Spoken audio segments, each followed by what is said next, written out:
Welcome to USA Global TV and Radio, where our mission is to provide education, entertainment, hope, and inspiration. USA Global TV and Radio connects you with experts and audiences all around the world every single day to help you succeed in business and to live a richer life.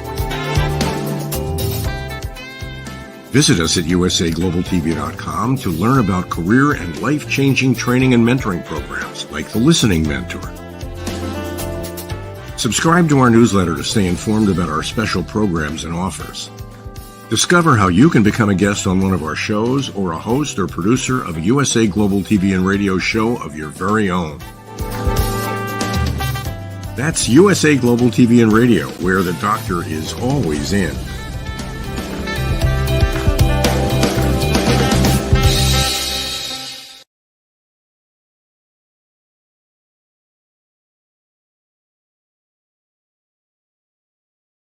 TV and Radio, where we provide world-class education, entertainment, hope, and inspiration.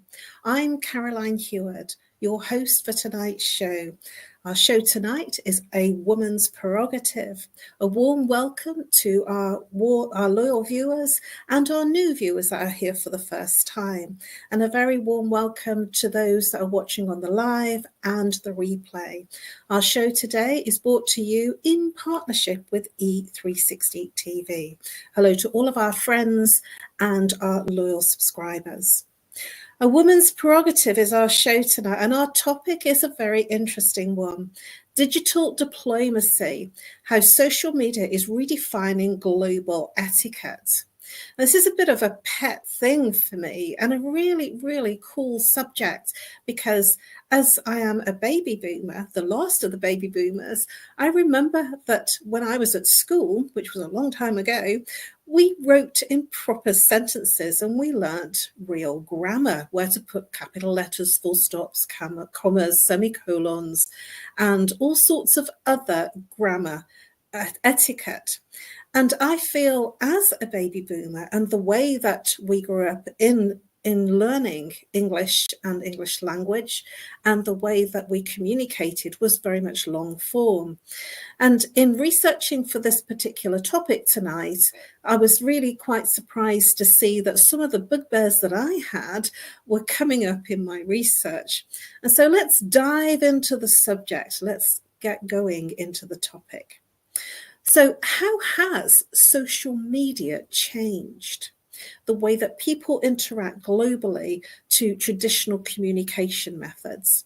Well, as I just mentioned, that when I was growing up, we used everything as long form. So letters were long form. It was dear sir, dear madam, yours sincerely, yours faithfully. Well, that's all gone by the wayside now. There's none of that. It's much more informal. It's much more, I get a lot of text messages and messages just saying, hi, hello, how are you?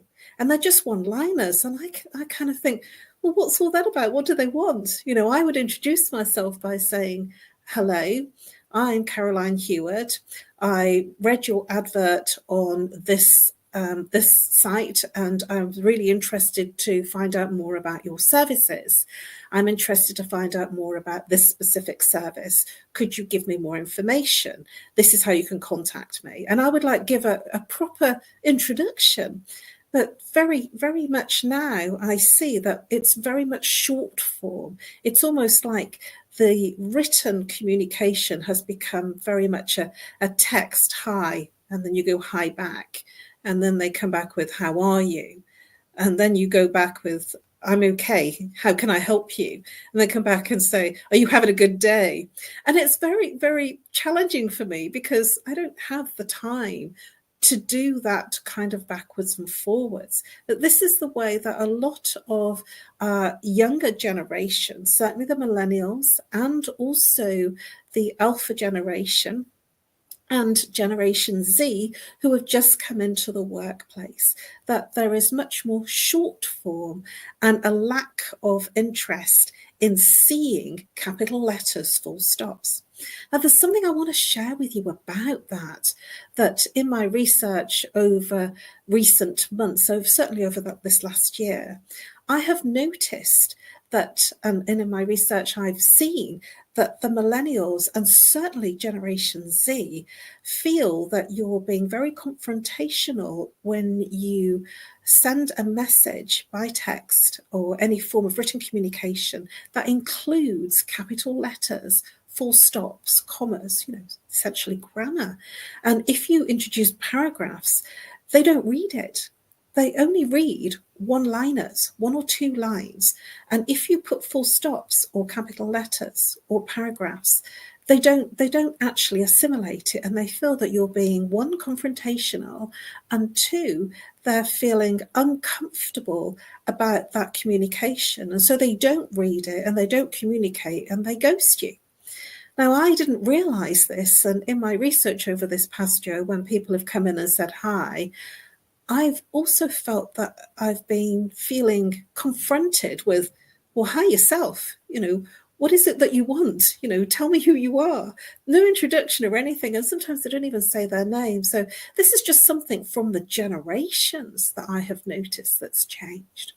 But let's look at how digital diplomacy, in terms of how social media, refining etiquette, understanding generational communication, as well as being acceptable and accepting how the different generations are receiving that communication. So traditional methods of social media have changed the way that people communicate from traditional, which was long form. And the reason for that is because there's less time, there's more immediacy, there's more need for an immediate communication, an immediate response. So it's instantaneous. Also, it's real-time interaction. A hi receives a hi back. Hello, how are you? Receives a hello, how are you back? And if you don't respond back immediate, they wonder what's wrong. I've certainly received messages with 4 question marks because I haven't responded within a minute. And in 30 seconds, they start to get very aggressive, putting 2 question marks. And then in a minute, they've put 4 question marks saying, essentially, why aren't you responding to me? So there is a real-time, instantaneous requirement to respond. Now, this instantaneous response mechanism that our generations now in social media are expecting and almost demanding, it's like a quiet and a silent understanding that there is an expectation that you respond instantly, is that it blurs the lines of formal and social communication. This hi, hello, it's much more informal from the way that we would write long form, as in terms of emails and letters. And certainly there's no dear sir or madam, and there's no yours sincerely, faithfully. There's none of that, and there's no paragraphs. And so it does change the way that people are receiving that communication. I'm very much a fan of grammar, and even when I'm texting, I will write everything in full. And I've had some friends make comments about the fact that they're amazed at the time and the trouble that I take to write messages in full with proper commas and proper grammar. And that's because that's the way I am. And at the same time, I'm now very aware that the etiquette of younger generations is finding it offensive and almost so confrontational that I'm losing the opportunities to engage with some people because they feel that I'm being very confrontational with them. So when there is a requirement to be immediate in your response, it then doesn't allow you or give you the space to think about how you're going to respond. And if it's something that's a little bit antagonistic or something that brings up some emotion in you, The challenges with when you are responding from an emotional place is when your emotion goes up, your intelligence goes down. And the challenge with that in terms of responding when your emotions are up is that you're probably going to blurt out the wrong thing, or you're almost going to make a faux pas and upset the other person. And there are times that I feel that when I've read a message, that when I read it the first time, and it's also about the mood that you're in and what's happened just before you've received the message, and you may scan it rather than read it in full, and you may not have taken it in the way that it was meant, and it's always about context. And if you've just had been on a complaint call, and you've been on a call with a bank for a long time where you've dealt with a difficult situation, and then you go into that message, and your response then is from an emotional place, which has nothing to do with the person that has sent you the message. And so you may see that message inappropriately. You may think that in that space of receiving that message, that they're being a bit angry with you, or they're being a bit inappropriate with you. And so you respond emotionally and angrily. And then the other person receives that communication. They go, whoa, what's all this about? And so in that instantaneous requirement for response, that etiquette goes down the pan. There is no etiquette because there is a need, a desire, and almost if you don't respond instantly, there is a fear of upsetting someone on the other side of that communication. So it's challenging. As I've said, that in terms of the way that people receive that communication, you're not responsible for what state they're in. Now, communication, when it's written, is very flat. It lacks tone. It lacks facial gesture and facial expression. It lacks the eyes. You can't see if that person is being genuine. You can't hear the tone of that person. You can't hear whether they're being very compassionate with you or empathic with you. You can't hear if they're being angry. But if it's written with full stops and capital letters, and the younger generations are seeing that as offensive, and you're seeing it as writing proper grammar and a proper response, can you see how this misunderstanding and miscommunication can occur? So looking at the impact of global etiquette, it's important to have a realization that things have changed. I remember when the professional communication was exactly that. It was professional. It was in the professional forums. But now, professional communication is on the social media platforms. There are many people that you wouldn't have been able to have a conversation with a hi, hello, how are things? I'm having a bad day. I'm having a challenging. That just wouldn't have been heard of. And I'm really surprised in my feed to see people like politicians, for instance, and celebrities writing about their day and inviting comment and responding to comment with one-liners. And it's really blowing my mind in terms of the fact that I'm a real fan of Tony Hadley. And I've been following Spandau Ballet since 1979 when they first came out onto the scene. And when they first came out, it was very underground. I was very much seeing and dancing to that music in the nightclubs. And now he actually is in my Facebook feed, and he's talking about daily things, and it makes me think, OMG, I'm actually here with Tony Hadley talking to him in his everyday life, and it's quite amazing. So people are more reachable. People are much more open for that conversation. And it is a conversation, even though it's on social media.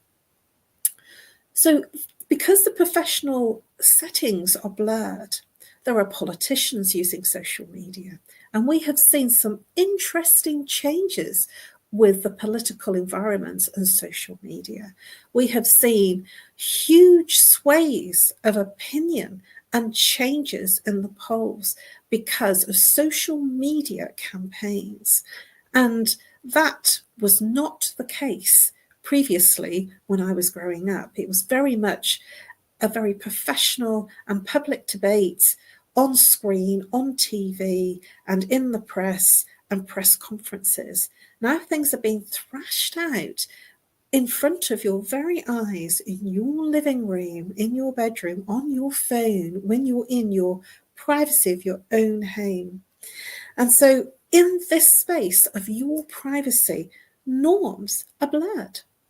It's completely unbelievable how the norms have become. It's normal now to have those conversations, those difficult conversations, and those challenging, structured conversations of what you believe and what the other person believes.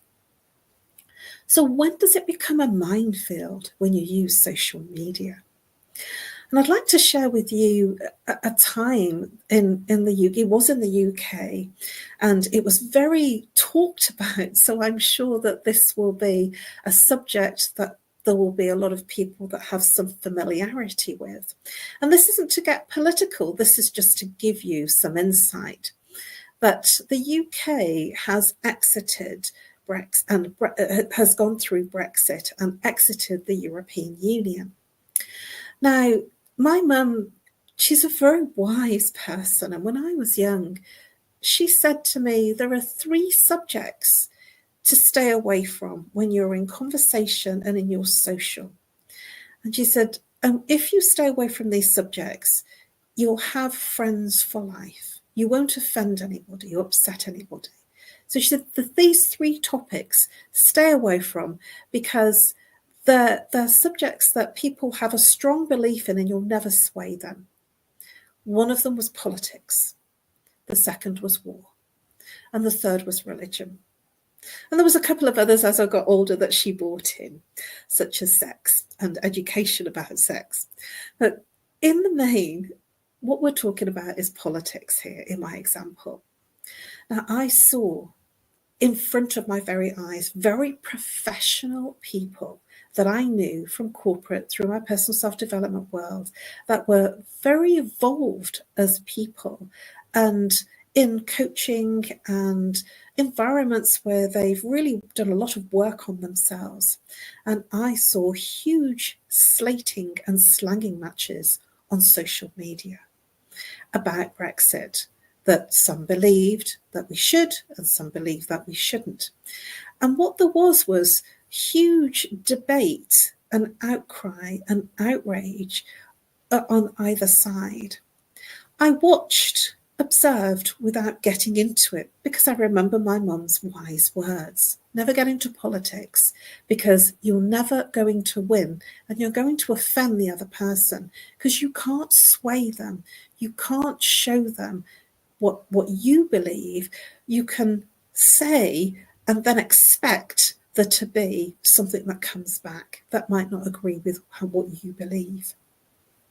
There was a lot of people that I saw having huge outrages with each other and blocking each other and saying very challenging things to each other that I was surprised about. And that's just one example of a time that diplomacy, because that's our subject, diplomacy and social media, wasn't looked at. The etiquette of diplomacy wasn't considered. It wasn't gracious. It wasn't observational in terms of listening, allowing each person to say something. It was more a case of the fact that people were very fixed in their view of what they believe, and they weren't open to listen or indeed open to look at somebody else's view without an argument. So this is where I feel that certainly in that example, and there are many other examples, that it's important to have a space of real diplomacy of and respect of other people's views on certain topics. And I'm actually seeing now a lot of conversation on social media about Liam Payne. I'm not very good with keeping up with what goes on television. I watch certain things. But then I found out, because there was a subject that came in, Liam Payne, who was from One Direction. And I remember One Direction, and I thought, oh, they were a fun group, that, fun songs, and there were dancey songs, and I really enjoyed them. I just didn't know the names of the group. And he's 31 and he's died recently, and there's a lot of controversy about it. And I felt very upset because he was so young. But the things that are being said and the things that I've read are being quite judging of his lifestyle. He did this, he did that. And there's a family and friends in the background that are grieving the loss of this very young person, the loss of a talent, and the loss of somebody that truly gave something to leave a legacy. And that, I felt, was completely dismissed with a lot of people.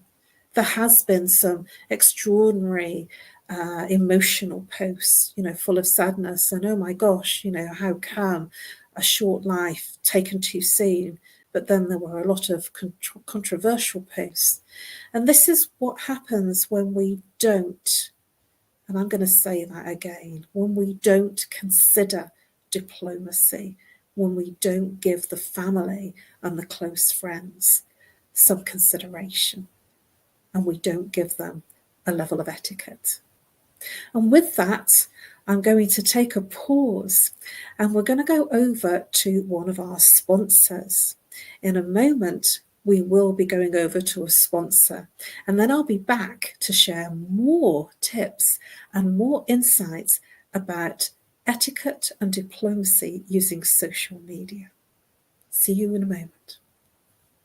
USA Global TV and Radio proudly presents our partner and sponsor, Mr. Philip Sykes and the British School of Excellence, building confidence, changing lives.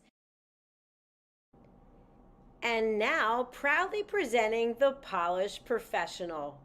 On a transformative journey with the British School of Excellence's comprehensive suite of masterclasses, crafted to elevate your professional and personal life. 8 outstanding modules will elevate you to the next level. Module 1, Exploring Life's Purpose, delves into the depths of self-discovery, guiding you to chart your unique path to fulfillment and success. Module 2, Mastering Professional Presence and Confidence. This masterclass is a deep dive into the art of self-assurance and commanding presence, which is essential for standing out in today's competitive landscape. Module 3, Learn the secrets of visual impact, how to curate a personal style that amplifies your professional brand. Module 4, Mastering Professional Etiquette and Communication Excellence, navigating the nuances of corporate interaction with grace and tact. Module 5, Elegance in Eloquence. We impart powerful techniques to captivate and persuade any audience with your oratory skills. Module 6, Unlock the potential of your emotional intelligence, EQ, and harness the ability to connect, empathize, and lead with emotional savvy.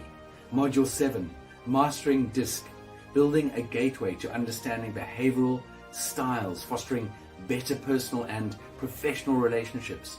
Module 8, Mastery in Dining Etiquette, building your confidence to perfect the subtleties of dining with finesse, enhancing your social savviness at any table. Step into the Polished Professional program where poise, elegance, and excellence aren't just taught, they're instilled for life. Join us to redefine your potential and polish your professional edge. To learn more, go to thebritishschoolofexcellence.com. The British School of Excellence are investors in people. Let us invest in you. Hello. Welcome back to USA Global TV and Radio and A Woman's Prerogative. So I'm going to now look at some other aspects of social media and diplomacy.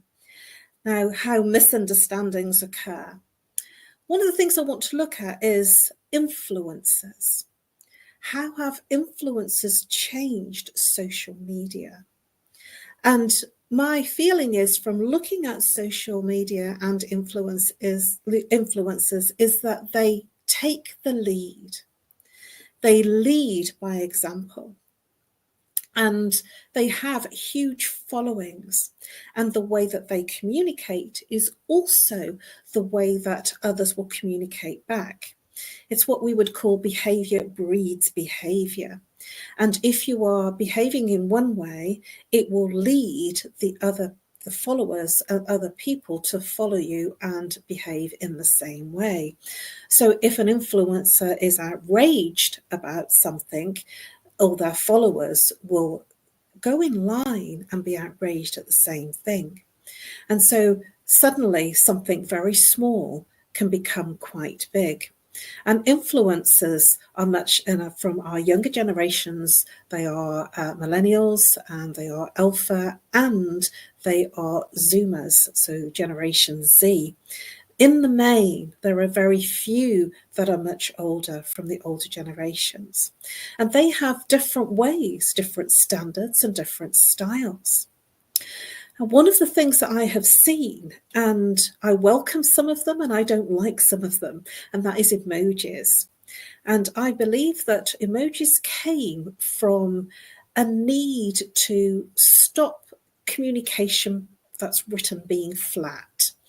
And so there was the introduction of emojis, emoticons, to show a smile, to show a sadness, to show thumbs up, saying, yeah, that's good, to show that you love something or you like something. And so we're very much in that emoji button, that sort of like, love, and needing that emocon to see what people think or feel about what we've said.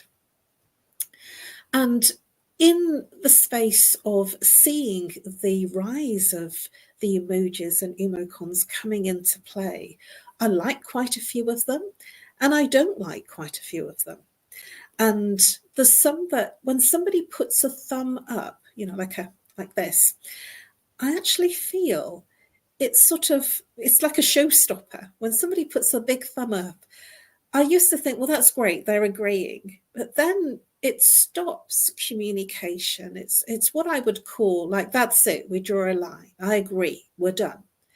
And it almost feels abrupt in some way. And I didn't kind of take any notice when I was seeing that from people. I just thought, oh, maybe it's just me. But then in my research, I found that the Generation Z and Alpha and the millennials are offended by it, particularly Generation Z and the Alpha generation are hugely offended by the thumb up. And they believe that it is a showstopper. They feel it's rude, and they feel that you're just saying, okay, that's it, enough, I don't want to listen to you anymore. And I found that, I'm going to use this Britishism, interesting in inverted commas, because it made me curious as to why they were offended. And it also brought up in me personally those feelings that I also shared of, okay, like they've agreed, now that's it, we draw a line. Like there's no more to go. They're saying thumb up, you might have spilled your guts out. You might have said something really passionate that you're really heartfully sharing, and then they've given you a thumb up. And that's it, conversation over. And so the thumb up is definitely a bone of contention with a lot of people. Now, I'm not easily offended, so I do my best not to be offended when people use the thumb up. And at the same time, it does give a showstopper of, that's it, the line's drawn, the conversation is over. I much prefer to leave something that somebody said with a love, a heart underneath it. Or, yeah, I totally agree with you. Or, I get that, I'm with you all the way. And have a good rest of the day. It's a very polite way and a very Britishness in me. And there are still people that are communicating in that way. So it's important to have an appreciation of how different people from different generations, as well as different cultures, will receive your communication. Even the simple thumbs up can cause offense. Were you aware of that? And if you weren't, now, will this change the way that you communicate? Will this make you a little bit more thoughtful and a bit more diplomatic in how you respond to messages? Will you be more comfortable to say hi back, how are you? Even if it is with a politician or a celebrity, because I have seen celebrities, pop stars, communicating in this very, very informal conversational way. I somehow feel a bit afraid of it and welcoming of it. I'm feeling, wow, they're so close, and yet on stage they're so far away. This communication on social media has brought the etiquette into a very different space of beingness. It has moved the way that we communicate to be far more informal.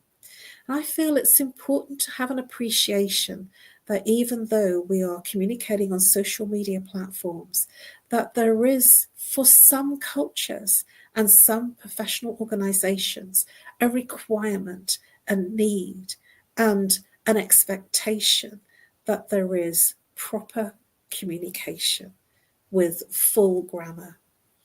And that, from my perspective, I feel is making a boundary. It's saying, hey, this is how we communicate. And it's important to have respectful communication. So when you are communicating and using etiquette, it is really vital that you have an understanding of what the other person, company, organization is expecting. Do a little bit of research and find out who they are and how they communicate and how they want to be communicated with, because you may easily offend them without even trying. There's another topic that I want to bring in, which is a huge topic, and we are almost coming to the end of our show, believe it or not. And that is that being in social media, being so open and exposed that everyone can reach you, especially if you're a public figure. And I am a public figure, as well as USA Global TV and Radio, our wonderful channel owner and host, Dr. Jacalyn Kerbeck, is a public figure, and we have huge followings. And so we can be subject to trolling or aggressive communication, or people not agreeing with you and feeling it's personal. And there has been instances where public figures have been trolled to such a point that it is bullying online. And this is where social etiquette has gone out of the window. It's not even being adhered to. It's not being understood. And it's like they're in the playground.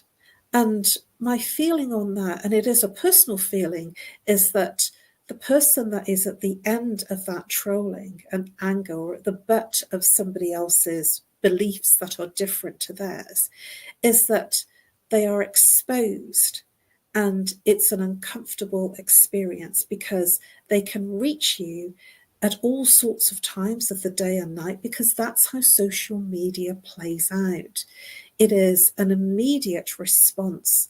And it can reach you at 2 and 3 in the morning, as well as during working hours. It can reach you at 6 in the morning. There's no time. And also on social media platforms, certainly in Facebook and also LinkedIn, there is a way that you can see if somebody has read your message. And I have that setting on, so I can see if my message is being read, and I can also see if they've not responded. And that will bring to light an uncomfortableness for the person that sent a very nice message and waiting for a response. And when they don't get it, then there is this inner feeling that can come up of, well, what did I do wrong? Did I say something wrong? And this is where, again, etiquette goes out the window, because the person has written you a nice message, they know that you've seen it, and then there is no response. And what do you do with that no response? My feeling is, if you are not interested, is to say, thank you very much for your message. I'm sorry, at this present time, this isn't for me. Or thank you very much, I'm not the right person to speak to. Or be communicative, respond in a way that helps the other person know that you have read, understood.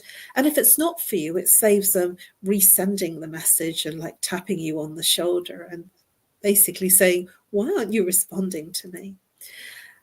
And in that space of being diplomatic and being responsive, saying, no, thank you for your message, but this is not for me, is almost a better way of communicating. At a level of diplomacy and etiquette. But because we are so busy, and we have a culture of busyness, we are so filled with what we have to do, what we should do, that we don't get everything done. We don't do all of our etiquette on social media. And that's because it is so fast that we've moved on to the next few messages. And we only look at what's at the top of the box. And frequently I've missed messages because I'm working on different platforms.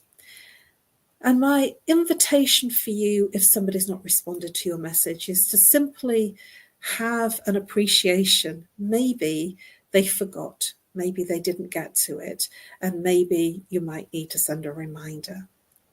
So I hope that this has been helpful to you in looking at the diplomacy of social media and etiquette and the platforms that we are now interacting and engaging on.